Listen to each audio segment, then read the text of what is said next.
오늘 이 새벽 시간 함께 읽을 하나님의 말씀 누가복음 1장 1절에서 4절까지의 말씀입니다.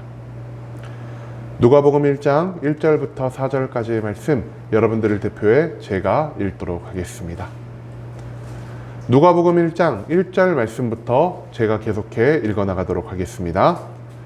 우리 중에 이루어진 사실에 대하여 처음부터 목격자와 말씀에 일꾼된 자들이 전하여 준 그대로 내력을 저술하려고 붓을 든 사람이 많은지라. 그 모든 일을 근원부터 자세히 미루어 살핀 나도 데오빌로 각하에게 차례대로 써 보내는 것이 좋은 줄 알았노니 이는 각하가 알고 있는 바를 더 확실하게 하려 함이로다. 아멘. 오늘 이 시간 우리는 누구를 위한 말씀인가? 라는 제목을 갖고 오늘 우리가 읽은 하나님의 말씀 함께 나누는 시간 갖도록 하겠습니다. 출애굽기의 모든 말씀을 마치고 이제부터 우리가 누가복음의 말씀을 통해 예수 그리스도가 어떤 삶의 모습을 보였는지를 함께 쫓아갈 수 있기를 원합니다. 특히 오늘 본문 말씀은요, 누가복음이 무엇이며 이 말씀의 대상이 누구인지를 우리에게 가르쳐주는 누가복음의 시작을 알리는 말씀이라 할 수 있겠습니다. 그렇다면 누가복음은 어떤 복음서이며 우리는 이 말씀 가운데에서 무엇에 초점을 맞춰야만 하는지 오늘 본문 말씀 한 절 한 절 찾아며 함께 알아보는 시간 갖도록 하겠습니다. 먼저 누가복음의 기자였던 누가는요, 이방인 출신의 의사로 예수 그리스도의 사명자가 된 사람이었습니다. 자유시민으로 의학을 비롯한 각종 학문을 배워 누구보다 이성적인 가치관을 가지고 있던 자가 바로 이 누가였습니다. 그리고 부자들을 상대하며 병을 고침으로 많은 돈을 벌어 부유한 삶을 살 수 있었던 것도 이 말씀을 기록한 누가였다라는 것이죠. 하지만 누가는요, 그리스도의 복음을 듣고 성령의 충만함을 받은 뒤 바울을 따라 여러 이방 지역을 돌아다니며 복음을 전파하기 시작합니다. 그는 바울이 모욕과 고난을 받을 때 그 곁에서 이 모든 것들을 함께 감당한 사람이었고요.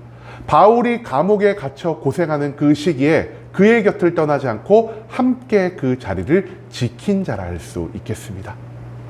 한마디로 예수 그리스도가 나의 증인이 되어 땅끝까지 복음을 전하라라는 이 말씀을 바울과 함께 온전히 감당하며 내가 살아가면서 받을 수 있는 모든 고통과 괴로움을 감당했던 사람이 바로 이 말씀을 쓴 누가라 할 수 있다라는 것이죠.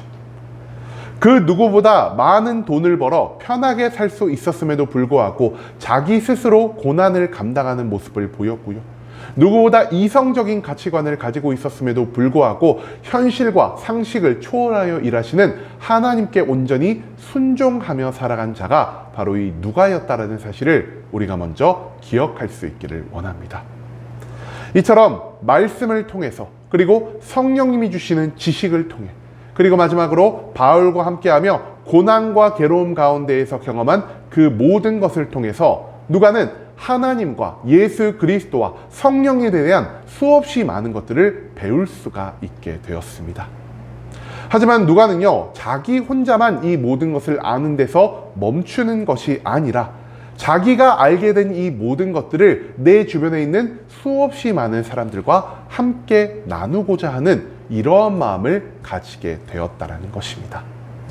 그리고 누가에게 이런 마음을 주신 성령님은요, 그에게 누가복음과 사도행전의 두 개의 말씀을 기록하게 하셨다라는 것이죠. 그런데 이 누가복음을 과연 누가는 누구를 위해서 쓴 것이라 할 수 있을까요? 오늘 본문 3절 말씀을 보면요, 성경은 이렇게 기록합니다. 모든 일을 근원부터 자세히 미루어 살핀 나도 데오빌로 각하에게 차례대로 써 보내는 것이 좋은 줄 알았노니. 여기서 누가가 지금 자기가 이 복음서를 누구를 위해 기록한다라고 말씀하고 있습니까? 바로 데오빌로 각하를 위해서 이 복음서를 기록하고 있다는 말씀을 남기고 있다는 것입니다. 한마디로 누가복음의 수신자, 누가복음을 전하는 그 대상인 자는 바로 데오빌로 각하라는 것이죠. 데오빌로라는 것은요, 이스라엘식의 이름이 아니라 헬라식의 이름인 데오필로스라 할 수 있겠습니다. 그리고 그 뒤에 각하라는 것을 붙였다는 것은요, 이 사람이 굉장히 높은 직위에 있는 사람, 특히 이 사람이요 누가보다는 높은 자리에 있는 사람이라는 것을 증거하는 말이라 할 수도 있다는 것이죠. 한마디로 이 데오빌로라는 사람은요 헬라식 이름을 가진 이방인으로서 로마나 그 주변 지역을 살아가는 귀족이나 고위 공직자라는 사실을 우리는 이 단어를 통해서 추측해 볼 수 있다는 것입니다. 하지만 우리는 데오빌로를 단순히 한 사람의 이름으로만 규정하는 것이 아닌 어떠한 무리를 지칭하는 것으로도 해석할 수가 있겠습니다. 방금 제가 말씀드린 것처럼 이 데오빌로라는 이름은요 헬라어로 데오필로스라 할 수 있겠습니다. 그런데 이 데오필로스라는 것은요 두 개의 헬라어 단어로 합쳐진 것이라 할 수 있겠는데요. 첫 번째는 데오, 두 번째는 필로스라는 단어가 합쳐져서 이 데오빌로라는 단어를 만들고 있다는 것이죠. 그렇다면 이 데오와 필로스는 각각 어떤 의미를 가지고 있을까요? 데오라는 것은요 우리가 흔히 생각하는 하나님, 신을 의미한다라는 뜻을 가지고 있고요. 필로스라는 것은 사랑이라는 의미를 가지고 있습니다. 한마디로 데오필로스라는 이름에는요 하나님을 사랑하는 자 또는 하나님께 사랑을 받는 자라는 이러한 의미를 담고 있다라 할 수 있다는 것이죠. 이로 미루어 보아서 우리는요 누가복음이 누구를 대상으로 기록된 복음서인지를 찾아볼 수 있게 된다는 것입니다. 누가복음은 단순히 지식이 있는 사람, 지위가 높은 사람, 부유한 사람을 위해서 기록된 것이 아닌 하나님을 사랑하고 하나님께 사랑을 받는 이 땅 가운데의 모든 사람을 위해 기록된 것임을 우리는 이 말씀 가운데에서 기억할 필요가 있다는 것입니다. 하나님의 구원 계획은요 이스라엘 백성만을 향한 것도 아니고요 부자나 귀족만을 위한 것도 아니고 그렇다고 해서 가난하고 소외된 자들만을 위해서 기록된 것도 아니라는 것이죠.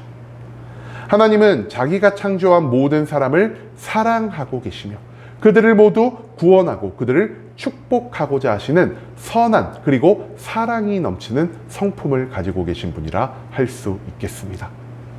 구약에서 하나님이 이스라엘 백성들을 선택한 이유는요 그들을 단순히 제사장의 나라로 삼아 말씀을 전하고 가르치게 하기 위함이요 또한 이스라엘의 모든 역사 가운데에서 하나님의 기적을 하나님의 축복을 보임으로 저들에게 하나님의 살아계심을 하나님의 전지전능함을 그리고 온 세상을 향한 하나님의 사랑을 증거하기 위함이었지 단순히 이스라엘 백성만을 선택하고 이스라엘 백성만을 구원하기 위함이 아니었다라는 사실을 우리는 절대로 잊지 말아야 한다는 것입니다.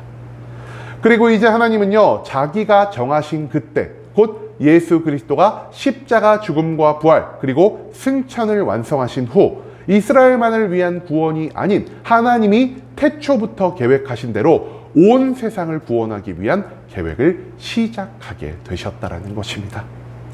즉 복음은요 온 세상을 향한 것이요 복음을 통해 그리스도를 주로 시인하기 위한 자격은 이 땅 가운데 살아가는 그 누구에게도 제한이 된 것이 아니라는 사실을 우리는 누가복음의 이 가장 첫 부분의 말씀을 통해서 배울 수 있게 된다는 것입니다. 여러분, 누가는요 유대인이 아닌 이방인이었습니다. 하지만 그는 그리스도의 복음을 통해 예수 그리스도를 하나님이자 하나님의 아들이자 나의 구원자로 온전히 받아들이게 된 자였습니다. 또한 성령의 충만함을 통해 이 땅 가운데 그에게 주어진 모든 사명을 감당하고 성령님의 감동에 따라 누가복음을 기록해 하나님이 사랑하시고 또한 하나님을 사랑하며 살아가고자 하는 모든 사람들에게 예수 그리스도와 그분이 전하신 복음을 온전히 전달한 놀라운 기적을 이루며 살아간 자가 바로 이 누가였다라는 사실을 오늘 본문 말씀은 우리에게 계속해 알리고 있다는 것입니다. 즉 이방인으로서 이스라엘 민족이 아닌 또 다른 이방인인 우리와 같은 사람들을 위해 기록된 복음서가 바로 이 누가복음이라는 사실을 오늘 본문 말씀은 우리에게 선포하고 있다는 것이죠. 또한 우리는 오늘 본문 말씀 가운데에서 데오빌로라는 이 이름 안에 담긴 뜻이 무엇인지를 다시 한번 살펴볼 수 있게 되었습니다. 데오빌로는 특정한 사람만을 의미하는 것이 아니라 특정한 계층만을 의미하는 것이 아니라 하나님의 구원 계획 안에 있는 이 땅의 모든 사람들을 의미하는 것이라 할 수 있겠습니다. 하지만 우리가 여기서 더 집중해서 봐야 할 것은요, 데오빌로라는 사람 그 이름 자체가 아니라 데오빌로 뒤에 붙은 각하라는 표현이라는 것입니다. 여러분, 각하를 우리가 어떤 사람에게 사용합니까? 나보다 지위가 높은 사람, 나보다 무언가 뛰어나고 큰 권력을 가진 사람들에게 우리는 이 각하라는 호칭을 붙이고 있다는 것입니다. 그런데 왜 누가는요, 복음을 전해드려야 할 모든 사람들, 하나님에 의해 구원받고 축복받아야 할 그 모든 사람들에게 이 각하라는 명칭을 붙이고 있는 것일까요?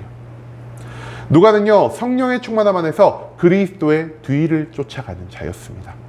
즉, 가장 높은 자리에 있으셔야 할 분이 가장 낮은 인간의 모습으로 내려와 굳이 고통과 괴로움과 죽음을 감당할 필요가 없음에도 불구하고 모든 인간을 사랑하기 위해, 모든 인간을 대속하기 위해 스스로 고통과 죽음을 감당하신 예수 그리스도의 삶을 닮아가기 위해 누가는 내가 복음을 전하는 모든 사람들 앞에서 스스로를 낮춰 그 대상을 각하로 부르는 모습을 보이고 있다는 것입니다.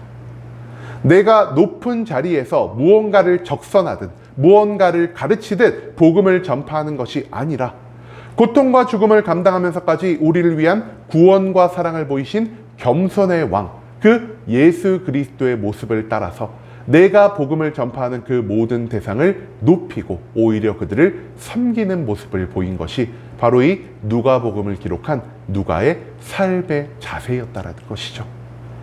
즉, 누가복음 가운데에서 우리는요, 그리스도를 닮아 가장 낮은 자리에서 나보다 하나님을 더욱 드러내며 모든 사람에게 복음을 온전히 전파하며 살아가야 한다는 것을 배울 수 있게 될 것이라는 사실입니다.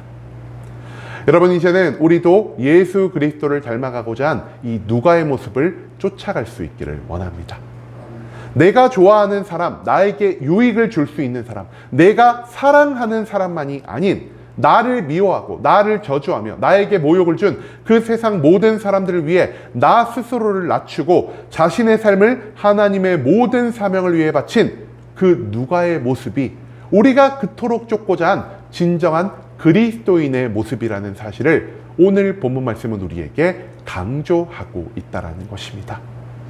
나의 만족과 유익이 아닌 하나님이 창조하시고 하나님이 구원하고자 하시는 모든 사람들을 사랑으로 품고 겸손으로 섬기며 예수 그리스도의 뒤를 이어 땅끝까지 복음을 온전히 전파하며 살아갈 수 있는 순복음 함께하는 교회 모든 성도님들이 될 수 있길 간절한 마음으로 소망하겠습니다.